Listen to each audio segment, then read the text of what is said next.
사도신경으로 우리의 신앙을 고백하겠습니다.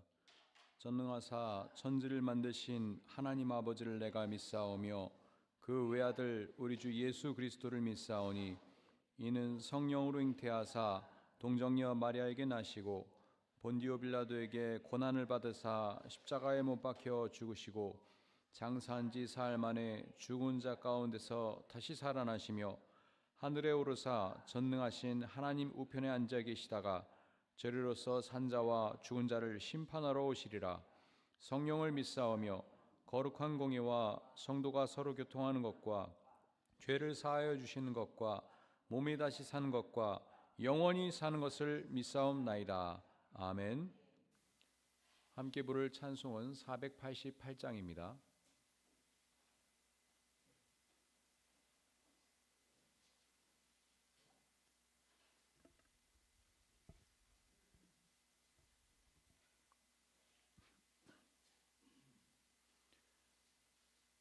다 함께 찬송가 488장 이 몸의 소망 무언가 함께 찬양 드리겠습니다.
오늘 하나님께서 저희에게 주신 말씀은 고린도전서 15장 1절과 2절입니다.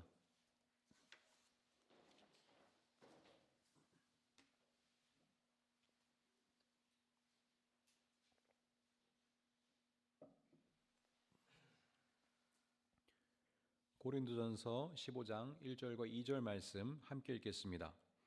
형제자매 여러분, 내가 여러분에게 전한 복음을 일깨워 드립니다. 여러분은 그 복음을 전해받았으며 또한 그 안에 서 있습니다. 내가 여러분에게 복음으로 전해드린 말씀을 헛되이 믿지 않고 그것을 굳게 잡고 있으면 그 복음을 통하여 여러분도 구원을 아멘. 바울은 지중해 일대를 여행하면서 하나님 나라 복음을 증언했습니다.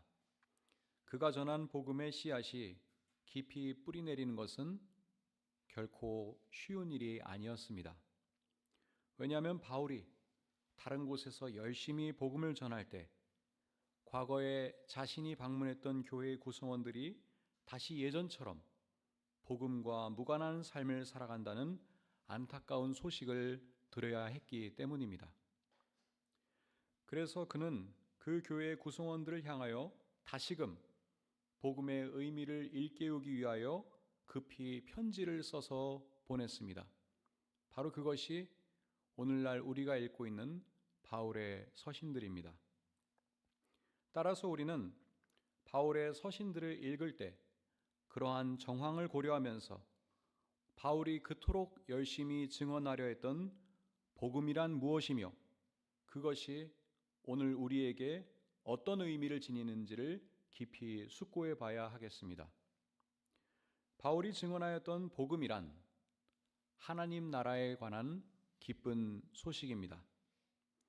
하나님께서 새로운 나라를 이 땅 위에 세우기 시작하셨다는 소식입니다.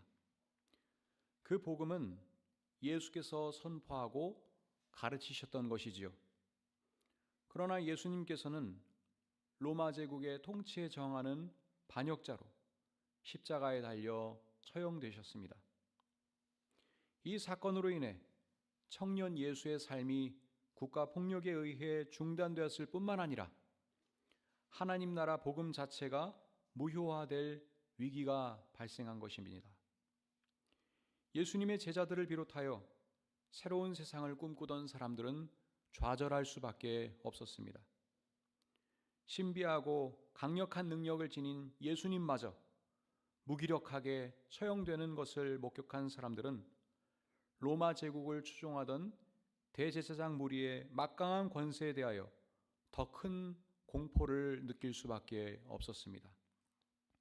예수님에 대한 기대, 하나님 나라에 대한 희망이 크면 클수록 좌절감과 무기력감은 더욱더 커질 수밖에 없었습니다.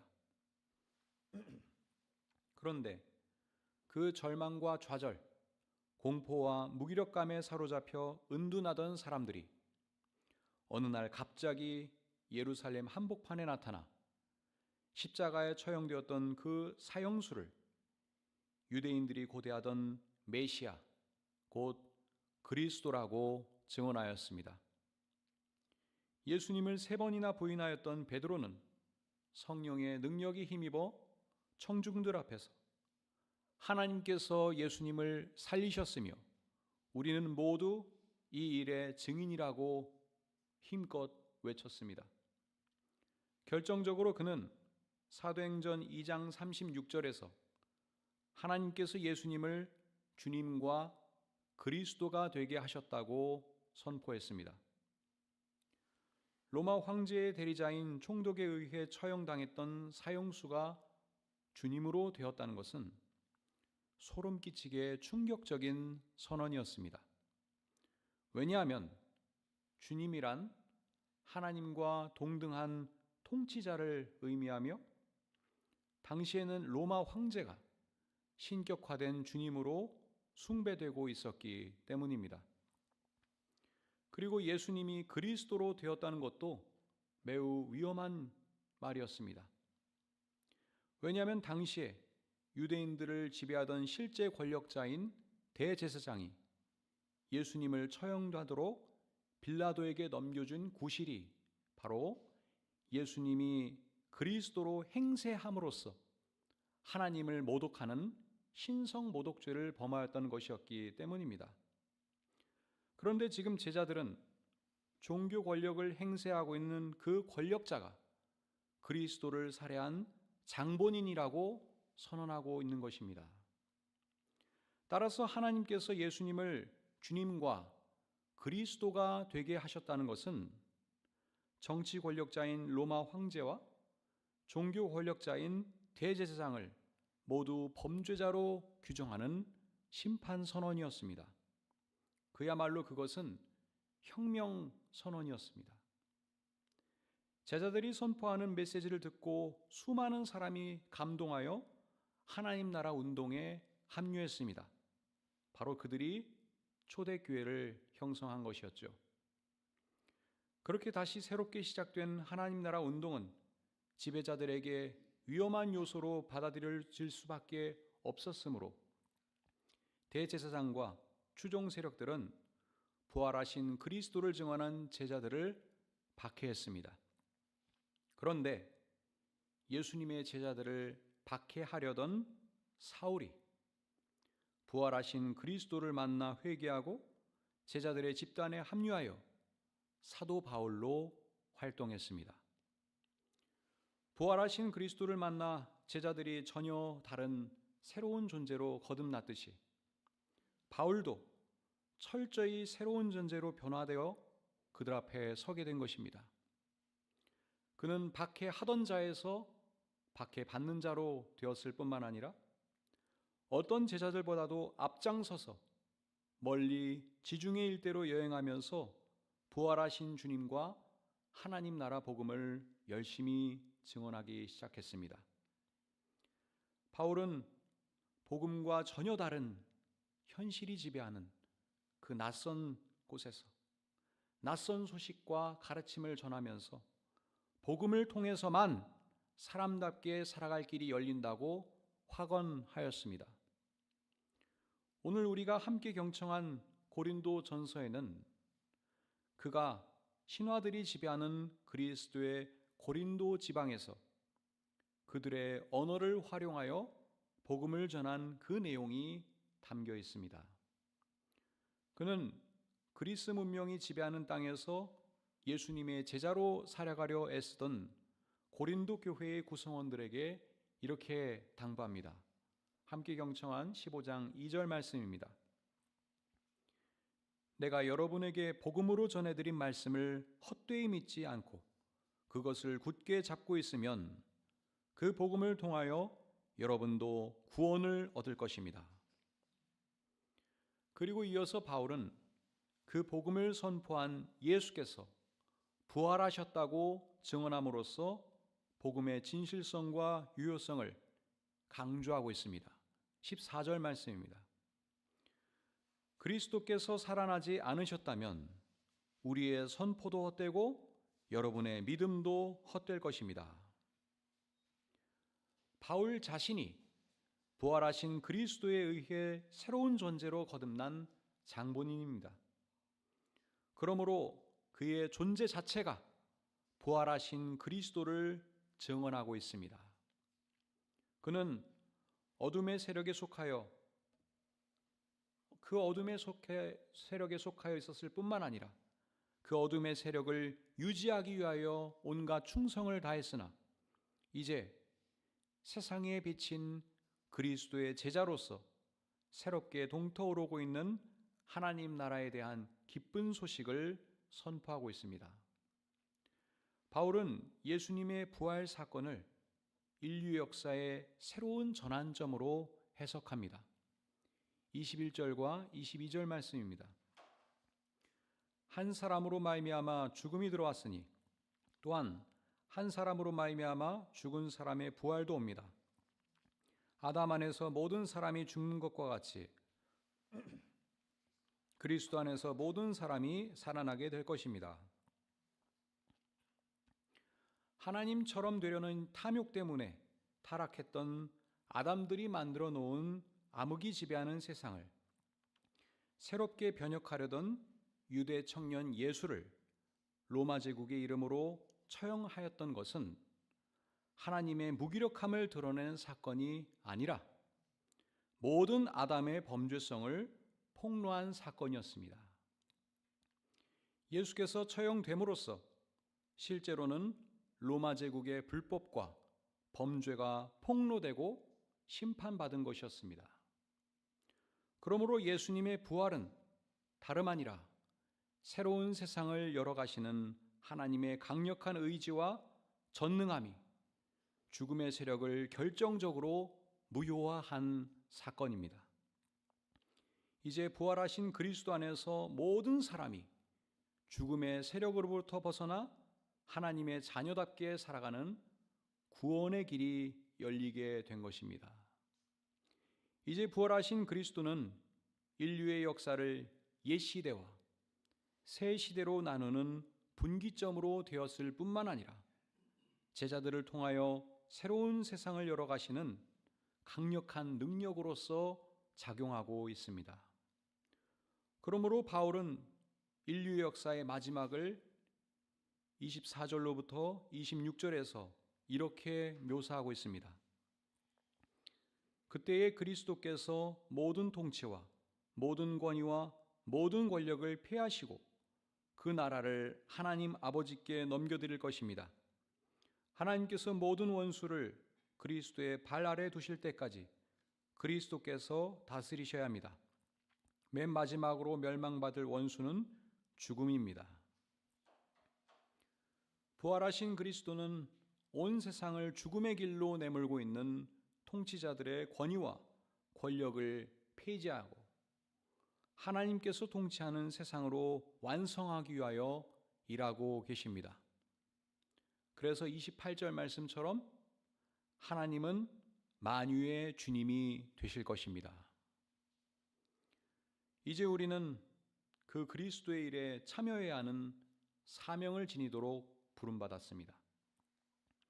그리스도인은 죽음의 세력에 속하던 옛 사고방식과 옛 행동 방식으로부터 벗어나 그리스도께서 선물하신 생명의 빛 안에서 살아가는 사람들입니다. 그러므로 그리스도인은 바로 주님의 부활에 참여하는 영광을 누리는 사람들입니다. 사도 바울은 고린도후서 5장 17절에서 이렇게 선언합니다. 누구든지 그리스도 안에 있으면 그는 새로운 피조물입니다. 옛것은 지나갔습니다. 보십시오. 새 것이 되었습니다. 그렇습니다, 여러분.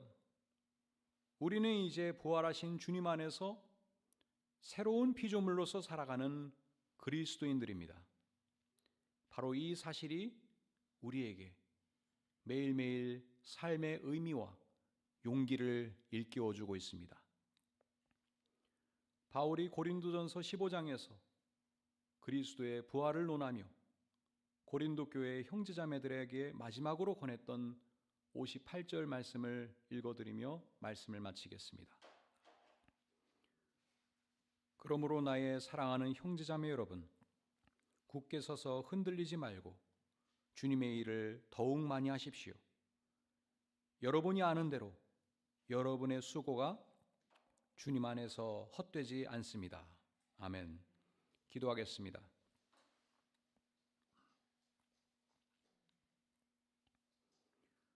하나님, 저희가 빛 가운데 살아가도록 인도하여 주시니 감사합니다. 저희가 부활하신 그리스도의 뒤를 따라 새로운 모습으로 살아가도록 인도하옵소서.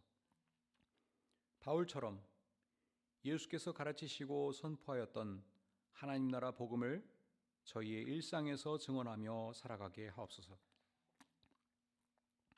오늘도 사랑하는 교우들의 건강과 안전을 지켜줄 것을 믿으며 예수 그리스도의 이름으로 기도합나이다. 아멘. 하늘에 계신 우리 아버지여, 이름이 거룩히 여김을 받으시오며 나라의 임하옵시며 뜻이 하늘에서 이룬 것 같이 땅에서도 이루어지이다. 우리가 우리에게 죄 지은 자를 사하여 준 것 같이 우리 죄를 사하여 주옵시고 우리를 시험에 들게 하지 마옵시고 다만 악에서 구하옵소서. 대개 나라와 권세와 영광이 아버지께 영원히 있사옵나이다. 아멘.